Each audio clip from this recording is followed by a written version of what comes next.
नमस्कार, मैं हूं मृत्युंजय कुमार झा। शाम के 5:30 बज चुके हैं और अगले आधे घंटे तक आपके सवालों का सबसे बड़ा मंच तैयार है। अगर आपने कोई ट्रेड किया है, नया ट्रेड करना चाहते हैं, नई प्लानिंग करना चाहते हैं कमोडिटी मार्केट में, तो आप फटाफट सवाल पूछिए। नंबर आप नोट कर लें 02223001634। इसके अलावा आप 02223001635 पर भी अपना सवाल पूछ सकते हैं। और चलिए फटाफट आपको मार्केट का अपडेट बताते हैं और फिर हम चर्चा को आगे बढ़ाएंगे। तो इस वक्त अगर हम गोल्ड की बात करें तो गोल्ड अपडेट बताते हैं और फिर हम चर्चा को आगे बढ़ाएंगे। तो इस वक्त अगर हम गोल्ड की बात करें तो गोल्ड की कीमतों में 170 रुपए की तेजी है। 50,700 के ऊपर एमसीएक्स पर गोल्ड में ट्रेड हो रहा है। चांदी का मार्केट आप देखिए, चांदी में भी तेजी दिख रही है और एमसीएक्स पर चांदी का भाव 222 रुपए ऊपर है। 61,786 ये एमसीएक्स पर चांदी का ताजा भाव है। कच्चा तेल तेजी बढ़ रही है, 100 रुपए से ज्यादा की मजबूती, 8,570 के ऊपर एमसीएक्स पर क्रूड में ट्रेड हो रहा है। इसके अलावा नेचुरल गैस में तेज गिरावट है, 6% नेचुरल गैस के दाम टूट गए हैं और 614 के नीचे करीब 40 रुपए के आसपास की कमजोरी इस वक्त नेचुरल गैस में दिख रही है। इसके अलावा मेटल मार्केट को देखें तो एल्युमिनियम, लेड, जिंक, कॉपर, सारे के सारे मेटल इस वक्त हरे निशान में ट्रेड कर रहे हैं। जी हाँ, आप देखिए कॉपर भी मजबूत है, करीब 1% ऊपर है। एल्युमिनियम में करीब 1% की तेजी, जिंक, लेड भी करीब 1% ऊपर है। तो सारे मेटल में आज तेजी है, हालांकि तेजी की रफ्तार बहुत ज्यादा नहीं है। अब आते हैं एग्री मार्केट पर कि एग्री मार्केट में आज का ट्रेड कैसा रहा है। तो एग्री मार्केट में आए तो कॉटन की पहले बात कर लेते हैं। कॉटन में इस वक्त 260 रुपए की गिरावट दिख रही है और 49,120 के स्तर पर है एमसीएक्स पर कॉटन का भाव। इसके अलावा जीरा 50 रुपए बढ़कर बंद हुआ है। टर्मरिक 96 रुपए बढ़कर बंद हुआ है। कैस्टर 160 रुपए बढ़कर बंद हुआ है आज के कारोबार में। और इसके अलावा ग्वारसीड और ग्वारगम ये दोनों काउंटर लाल निशान में बंद हुए हैं। ग्वारसीड का भाव 16 रुपए गिरा है और ग्वारगम में 12 रुपए की कमजोरी आई है। तो ये पूरा अपडेट इस वक्त का। और कॉटन के 6 रुपए नीचे जून का कॉन्ट्रैक्ट। तो ये पूरा अपडेट कमोडिटी मार्केट का इस वक्त। एग्री मार्केट की क्लोजिंग क्या रही और इस वक्त नॉन एग्री मार्केट में क्या ट्रेड चल रहा है, ये हमने अभी आपको बताया। लेकिन अब सवाल यह है कि ऐसे मार्केट में आपको किस तरह का कामकाज करना चाहिए। हमारे साथ दो एक्सपर्ट हैं, अजय केडिया हैं केडिया कमोडिटी के और प्रथमेश माल्या हैं एंजल वन के। आप दोनों का बहुत स्वागत है। मेरा सबसे पहला सवाल अजय जी आपसे यही होगा कि आज शाम के लिए सोना खरीदें या बेचें या कुछ ना करें। नमस्कार मित्र जी। डेफिनेटली अगर देखिए पिछले 2-3 दिनों में सोने में काफी जबरदस्त रैली आते हुए देखी। हमने देखा प्राइसेस $1800 के ऊपर निकल चुका है। $1800 का सपोर्ट लेके 1850 के करीब आ चुका है।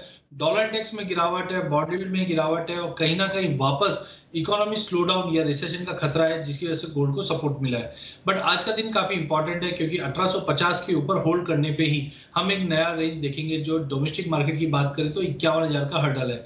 तो बिल्कुल आज के लिए मुझे लगता है कि 50,550, 50,600 के करीब लेके चलिए। प्राइजेस तेजी जरूर दिखाएगा बट 51,000 का लेवल तोड़ता हुआ नहीं दिखाई दे रहा। तो बिल्कुल 51,000 तक के टारगेट के लिए हम ले सकते हैं। नेक्स्ट वीक भी मार्केट ध्यान तेजी का ही रहेगा। माल्या जी, आप चांदी पर बताएं सर। चांदी में करीब 200-225 रुपए की तेजी है। चांदी में एग्जैक्टली इस प्राइस पर क्या ट्रेड लिया जाए, क्या करना चाहिए चांदी में? मेरे ख्याल से चांदी जो है जुलाई वायदा यहाँ पे अगर आज के लिए ट्रेड करना है तो सेल करने की सलाह रहेगी। जुलाई वायदा 59,200 के आसपास सेल रहेगा, 59,900 का स्टॉप रहेगा, नीचे में करीब 57,500 के टारगेट रहेंगे, नीचे में ऊपर में सेल करेंगे चांदी। तो आप कह रहे हैं कि ऊपर में चांदी बेचिए 60,900 के टारगेट के लिए। यह आपकी राय चांदी में बिकवाली की है और अभी मार्केट है 61,782 के स्तर पर। तो ये राय आपकी हो गई चांदी की कि चांदी में आप कहां पर बिकवाली कर सकते हैं। अब आते हैं क्रूड पर। क्रूड में आज के लिए अजय जी आपका व्यू, कच्चे तेल में कोई ट्रेड अगले 6 घंटे के लिए? देखिए कच्चे तेल में हमने वॉलेटिलिटी काफी बढ़ते हुए देखी है बट अभी भी सप्लाई साइड हम लोग जो कंसर्न है वो कंटिन्यू देख रहे हैं। जिस ढंग से यूरोप ने फर्दर बैन की बात की है रशियन ऑयल के, जिसकी वजह से प्राइस को सपोर्ट मिल रहा है। साथ में 1 तारीख से चाइना मार्केट ओपन हो रहा है, उसी का भी एक सपोर्ट मिलता हुआ दिखाई देगा। तो वॉलेटिलिटी के बीच में हमें लगता है कि 8450, 8500 के करीब लेके चलिए। अपसाइड है बट लिमिटेड रहेगा, जो 8650 तक का लेवल दिखा देगा। ऑप्शन के जरिए भी आप 8600 का कॉल 400 रुपए के करीब ले सकते हैं, जो 550 तक का लेवल दिखा सकता है। ठीक है, तो ये राय आपकी हो गई क्रूड पर। लेकिन नेचुरल गैस में बहुत तेज गिरावट है इस वक्त एमसीएक्स पर। नेचुरल गैस का प्राइस आपको कैसा लग रहा है अभी प्रथमेश जी, और नेचुरल गैस में क्या किया जाए? आई थिंक ये काफी वोलेटाइल है, यहाँ पे अगर कुछ पे ट्रेड करना है तो स्टॉप लॉस लगाना जरूरी है। पहली सलाह, अगर यहाँ पे कुछ करना है तो 622 के आसपास अगर शाम के सेशन में आता है तो फिर वहां पे सेल करना चाहिए। 627 का स्टॉप लगाकर ऊपर में करीब 607 के टारगेट के लिए नीचे के लिए बेचना चाहिए।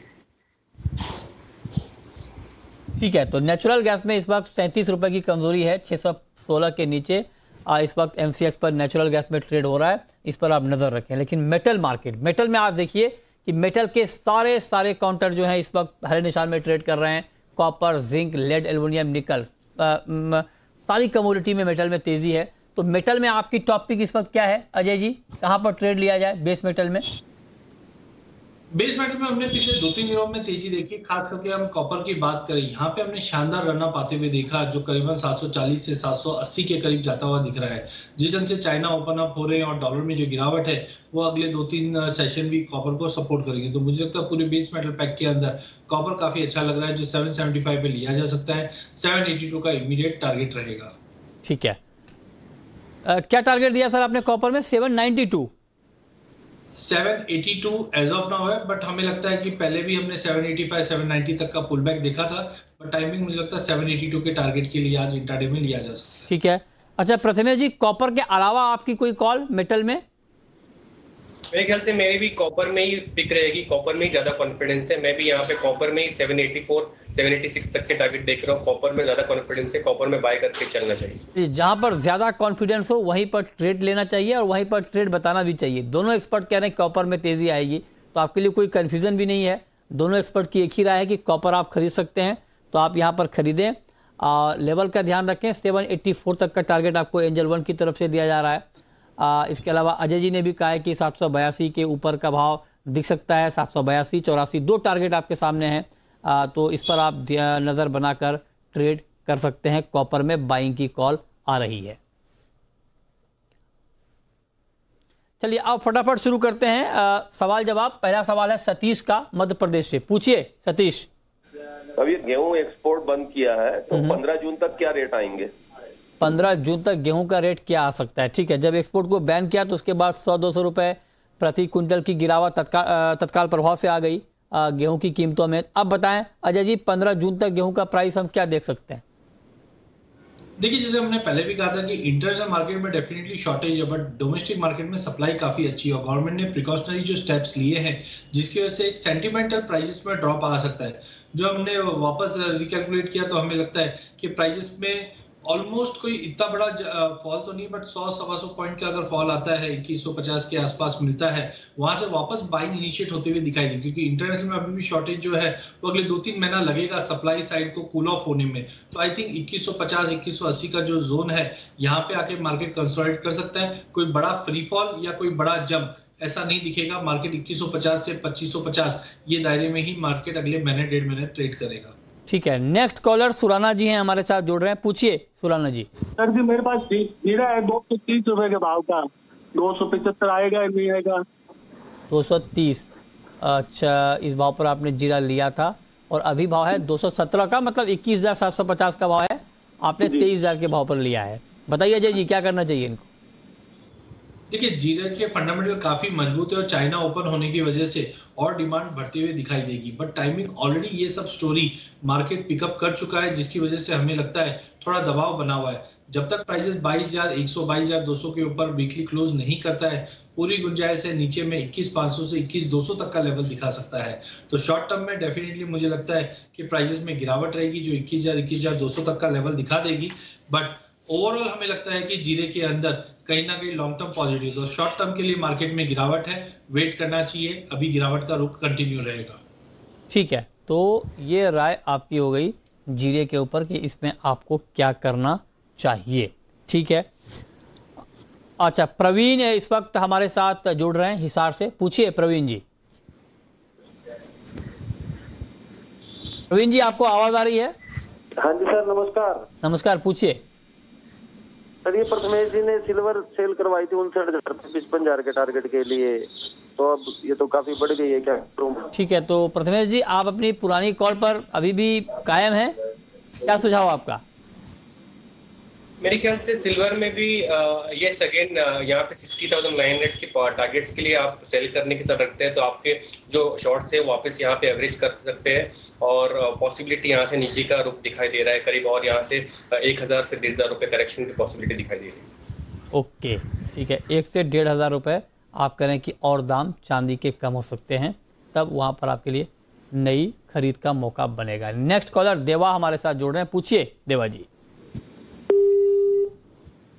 अच्छा, लगता है हमारा संपर्क उनसे टूट गया है। अच्छा अजय जी, ग्वार में कुछ एक्शन दिख नहीं रहा है, मतलब आज देखिए आज भी ग्वार का मार्केट दबाव में है, ये चल क्या रहा है ग्वार के मार्केट में? देखिए ग्वार की अगर हम बात करें तो 1 मई से अगर आप देखेंगे तो चाहे ग्वार हो चाहे मसाले हो, कोई भी एग्री कमोडिटी सब में हमने दबाव देगा। इनफैक्ट आप अगर डेटा उठा के देखेंगे तो हमने इक्विटी मार्केट में कमोडिटी, एग्री कमोडिटी, क्रिप्टो सभी एसेट क्लास के अंदर हमने जबरदस्त गिरावट आती हुई देखी है। ये कहीं ना कहीं लिक्विडेशन के कैस्केडिंग इफेक्ट हमने आते हुए देखे। फंडामेंटल ओवरनाइट कोई चेंज नहीं होता है। यूएस में अभी भी आप देखोगे तो 75 दिन के अंदर 64 रिग्स बढ़े हैं, मतलब रिग काउंट्स अगर बढ़ते हैं तो कहीं ना कहीं गवार गम को सपोर्ट मिलेगा। रुपी में कहीं ना कहीं गिरावट आई है जो एक्सपोर्ट को और अट्रैक्टिव बनाती है। मानसून टाइम पे है, अर्ली विड्रॉल है, ये कहीं ना कहीं अदर क्रॉप्स पे फार्मर को शिफ्टिंग करेगा। तो टाइमिंग मुझे लगता है कि मई की जो हीट है पूरे इक्विटी मार्केट में, कमोडिटी मार्केट में, उसी के असर में हमने गवार को भी जलते हुए देखा है, जो मुझे लगता है 5850 से लेकर 6150 का दायरा रहेगा। 8 से 10 जून तक मार्केट कंसोलिडेशन करेगा। 10 जून के बाद एक ब्रेकआउट दिखाई दे रहा है जो 6400 तक के लेवल फिर से दिखा देगा, बट ये लेवल पे शॉर्ट करना रिस्की रहेगा। 100-150 पॉइंट ऊपर नीचे करता हुआ दिखेगा, बट 5900 से 6000 का जो जोन है वो एक कंसोलिडेशन जोन है। ठीक है, रेखा अग्रवाल इस वक्त हमारे साथ हैं, पूछिए रेखा जी। गुड इवनिंग मृत्युंजय जी। गुड इवनिंग, पूछिए। कॉटन सीड ऑयल केक में आगे क्या रहने वाला है? कॉटन सीड ऑयल केक, कपास खली में आगे क्या रहने वाला है, बताइए अजय जी क्या रहने वाला है? कपास के दाम तो बहुत बढ़ गए, खली छूट गया।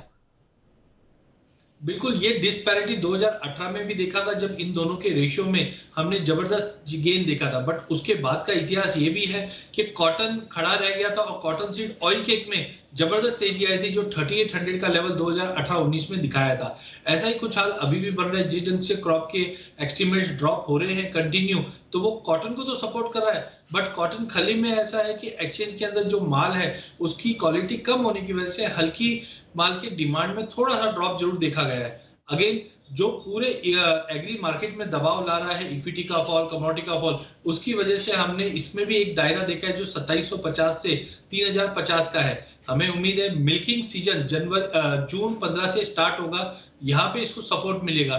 तो डाउन साइड 2750 के नीचे जाता हुआ नहीं दिखाई दे रहा है। 8-10 जून के बाद हमें लगता है कि प्राइजेस 3000 का लेवल आराम से तोड़ पाएगा, बट अभी एज ऑफ नाउ अगले हफ्ता पर मार्केट कंसोलिडेट करेगा। करंट लेवल से शॉर्ट अवॉइड करके चलिए, धीरे धीरे मार्केट सपोर्ट लेकर जून तक हम 3000 का लेवल और 10-12 जून के बाद एक अच्छा पॉजिटिव मोमेंटम फिर से देखेंगे। ठीक है, तो ये राय आपकी हो गई कॉटन केक के ऊपर। चलिए अब हम रुक करते हैं एक महत्वपूर्ण खबर का। खबर डायमंड से जुड़ी हुई है। इस खबर को जरा आप गौर से सुनिए, समझिए, तब आपको अंदाजा लगेगा कि यूक्रेन रूस युद्ध ने किस तरह से अलग अलग इंडस्ट्री को डैमेज किया है। खबर यह है, देखिए बड़ा गौर से सुनिए, कि सूरत के 2.5 लाख डायमंड वर्कर्स को, जी हाँ 2.5 लाख, 2,500 नहीं, ना तो 25,000, बल्कि 2.5 लाख डायमंड वर्कर्स को छुट्टी पर भेज दिया गया है। क्यों? क्योंकि उनके पास कोई काम नहीं बचा था, क्योंकि जिस तरह से यूक्रेन और रूस का युद्ध शुरू हुआ उसके बाद इंपोर्ट बहुत कम हो गया। इंपोर्ट कम होने के बाद कामकाज ठप हो गया, लिहाजा 2.5 लाख वर्कर्स की नौकरी संकट में आ गई। सुनिए। भारत के अंदर, खास करके गुजरात के अंदर जो कॉटन पॉलिश होता है, इसमें से 100 नंग का हम कॉटन पॉलिश करते हैं तो इसमें से 65% मिनिमम रशिया के ओरिजिनल गुड के रफ डायमंड होते हैं, कारण कि वो पतली साइज नंग के हिसाब से बहुत बड़ा नंग कैलकुलेशन काउंट किया जाता है।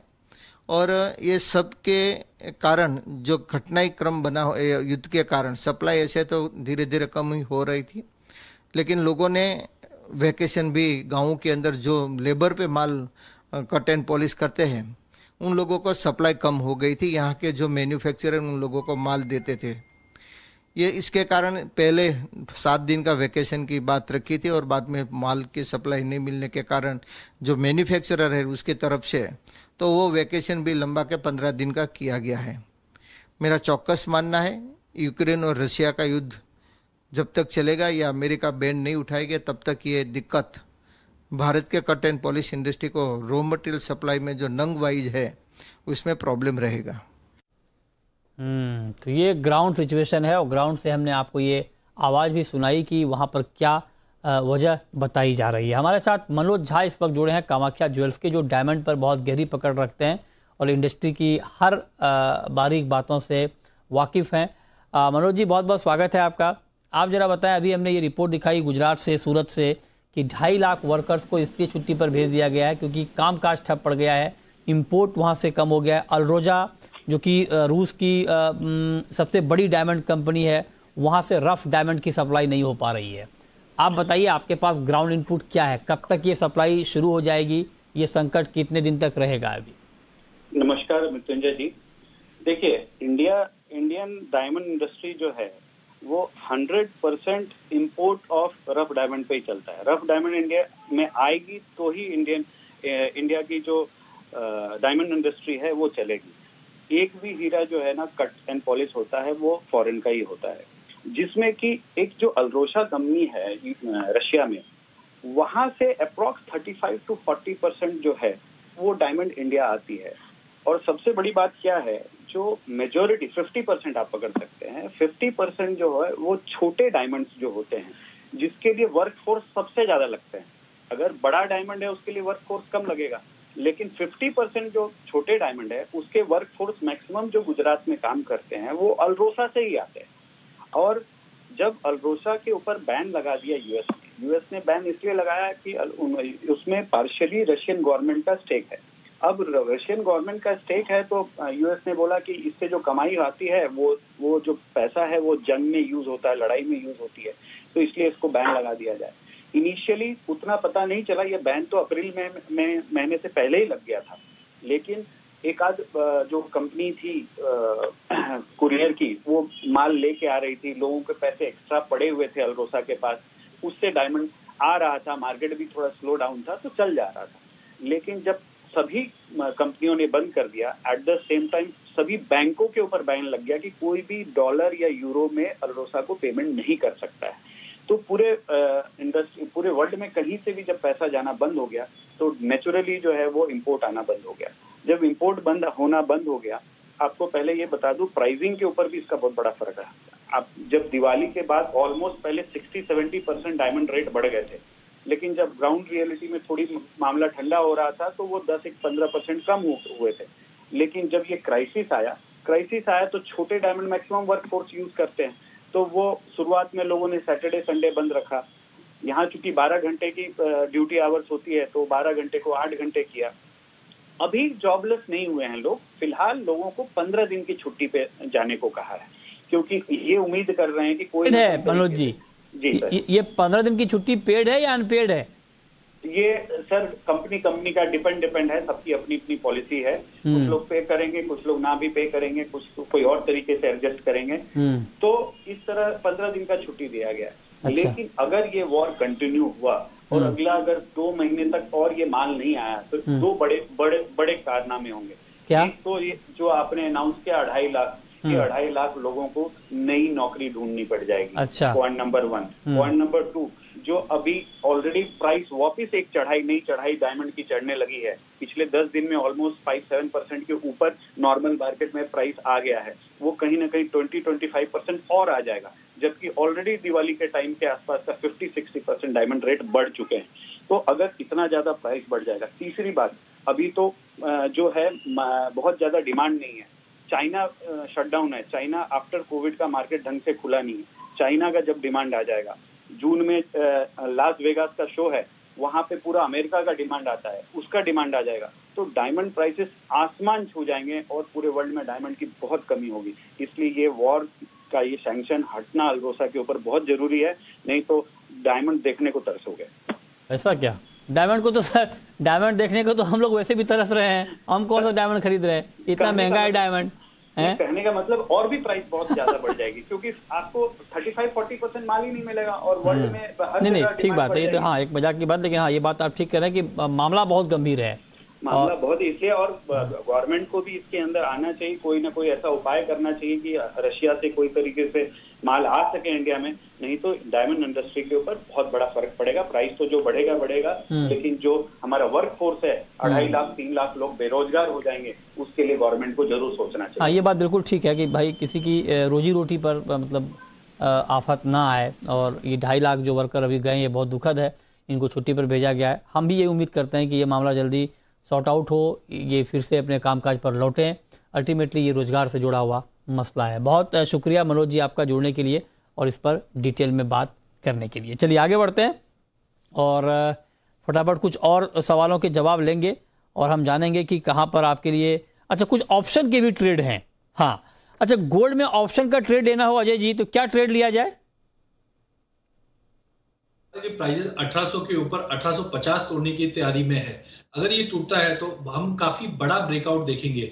डोमेस्टिक मार्केट पे भी मुझे लगता है 51,000 का एक काफी अच्छा ट्रिगर बना हुआ है, तो गोल्ड मिनी में 51,000 का कॉल 150 के करीब लिया जा सकता है, जो 350 का इमीडिएट टारगेट। बट ओवरऑल मुझे लगता है प्राइजेस ने अगर 51,000 के ऊपर तोड़ के थोड़ा भी होल्ड किया तो फिर से प्राइजेस को हम 51,800 से 52 तक का भी लेगा। तो गोल्ड मिनी में 51,000 का आपको कॉल लेके चलना है 150 रुपए में। गोल्ड मिनी में आप कह रहे हैं कि 150 रुपए में कॉल लेकर के ट्रेड करना है। सिल्वर में सर? सिल्वर में भी हमें लगता है कि मेक एंड ब्रेक सिचुएशन है। इंटरनेशनल में हमने बहुत बार $22 के ऊपर जाते हुए नहीं देखा, बट करंटली आप देखेंगे तो बिल्कुल उसके नजदीक है और डेटा पॉइंट दिखता है कि डॉलर में गिरावट और इसमें जंप आता है। तो 62,000 का सिल्वर मिनी का 1750 में कॉल मिल रहा है, यहाँ पे आप ले सकते हैं। हाँ, काफी जन का मानना रहता है कि बहुत बार ये प्रीमियम ज्यादा है, तो आप 62,000 का कॉल लेकर ऊपर में 63 या 64,000 का एक कॉल बेच भी सकते हैं, जहां पे आपका प्रीमियम कम हो जाएगा। लेकिन जो प्लेन वैनिला है उसके लिए आप सिल्वर का 62,000 का कॉल लेके चलिए 1750 में। ओके ठीक है, तो ये रहा आपकी गोल्ड और सिल्वर में ऑप्शन की ट्रेडिंग पर। चलिए अगला सवाल है प्रहलाद का, चुरू राजस्थान से। पूछिए प्रहलाद जी। जी सर नमस्कार। नमस्कार, पूछिए। सर जी अगले 3 महीने में कहाँ तक जा सकता है? अगले 3 महीने में 8,000। जी जी अजय जी क्या कहेंगे आप? ये सेंटीमेंट फंडामेंटल सभी सपोर्टिव है। जस्ट हमने मई में जो एक इरोशन देखा है ये थोड़ा कंसर्निंग था। जैसे मैंने बताया कि यूएस में प्रोडक्शंस कंटिन्यू तेल का बढ़ रहा है, एक्सपोर्ट के लिए एनवायरनमेंट काफी परफेक्ट है, जहां पे रुपए में गिरावट है, प्रोडक्शन में कमी है, लोअर कैरी स्टॉक है, सभी चीज अच्छी है बट चल नहीं पा रहा है। तो मुझे लगता है 6400 का लेवल एक बार तोड़ने दीजिए। डेफिनेटली 7100 से लेकर 7800 तक के लेवल हम जुलाई एंड या अगस्त 15 तक देख पाएंगे। तो ओवरऑल गवार के फंडामेंटल काफी मजबूत है। 6400 का लेवल एक थोड़ा मुझे लगता है 10-12 जून के आसपास टूटना चाहिए, उसके बाद मार्केट में कंफर्मेटिव जंप आएगा, बट जंप जरूर है। ठीक है, अगला सवाल जिगर का है। पूछिए जिगर जी। सर केडिया जी, सवाल है इंट्राडे में सिल्वर में क्या करना चाहिए, बाय या सेल? इंट्राडे में सिल्वर में क्या करना चाहिए बताइए केडिया जी। देखिए इंट्राडे में भी मुझे लगता है प्राइजेस में ब्रेकआउट पे है, $22 के बिल्कुल करीब है। करंट लेवल से भी आप लेके चलिए, बट ध्यान रखिए 62,300-400 पे एक बार प्रॉफिट बुक जरूर कर लेना, क्योंकि 62,500 का लेवल आज थोड़ा सा मेरे को डाइजी लग रहा है। इंट्राडे में चांदी को लेके चलिए 62,200 से 62,400 के टारगेट के लिए। ठीक है, चलिए बहुत शुक्रिया अजय जी आपका, प्रथमेश जी आपका जुड़ने के लिए, बताने के लिए कहां पर कमाई के मौके बनेंगे और ढेर सारे सवालों के जवाब देने के लिए। तो फिलहाल इस बुलेटिन में इतना ही।